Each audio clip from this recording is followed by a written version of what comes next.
Supreme court केंद्र सरकार की हालिया अधिसूचना को चुनौती देने वाली याचिका पर सुनवाई के लिए सहमत हो गया, जिसने गुजरात और हिमाचल प्रदेश में विधानसभा चुनावों के लिए चुनावी बॉन्ड की बिक्री की अनुमति दी है। याचिका को प्रधान न्यायाधीश DY चंद्रचूड़ के समक्ष तत्काल सूचीबद्ध करने के लिए उल्लेख किया गया था। वकील ने तत्काल लिस्टिंग की मांग करते हुए कहा कि चुनावी बॉन्ड की बिक्री जल्द ही समाप्त हो। हम आपको देते हैं, आप हमें दीजिए, इस तरह से वो बैंक चैलेंज है। पर उसके साथ साथ एकाएक अभी 9 नवंबर को एक नोटिफिकेशन सरकार ने निकाल दिया। टाइम देना के 7 दिन तक इलेक्टोरल बॉन्ड जारी रहेंगे, जो कि पहले की स्कीम के बिल्कुल विरुद्ध है। पहले स्कीम में प्रावधान था कि जनवरी, अप्रैल और जुलाई 3 ही महीने में ये बॉन्ड निकाले जाएंगे और जनरल इलेक्शन के 1 महीने पहले। इसके साथ ही सुप्रीम कोर्ट चुनावी बॉन्ड योजना में संशोधन के संबंध में दायर एक नई याचिका पर सुनवाई के लिए सहमत हो गया है। सरकार ने एक संशोधन में विधानसभा और लोकसभा चुनाव के दौरान 15 अतिरिक्त दिनों के लिए चुनावी बॉन्ड बिक्री की अनुमति दी गई थी।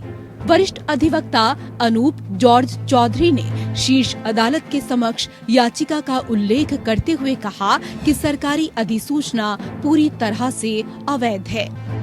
प्रधान न्यायाधीश DY चंद्रचूड़ और न्यायमूर्ति JB पारदीवाला की पीठ ने कहा कि वह मामले को सुनवाई के लिए सूचीबद्ध करेगी।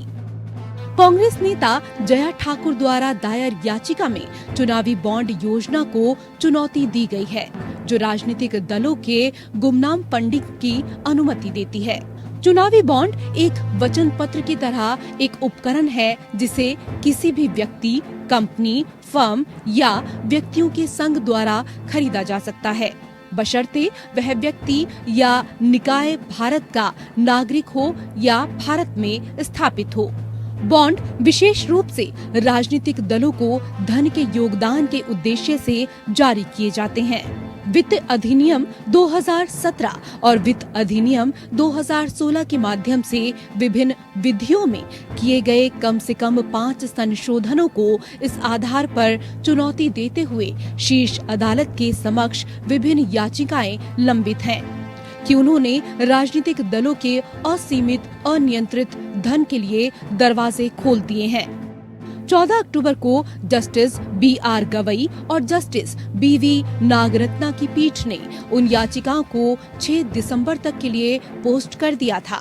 मार्च 2021 में सुप्रीम कोर्ट ने कुछ राज्यों में विधानसभा चुनावों से पहले चुनावी बॉन्ड की बिक्री पर रोक लगाने की मांग वाले आवेदन को खारिज कर दिया था।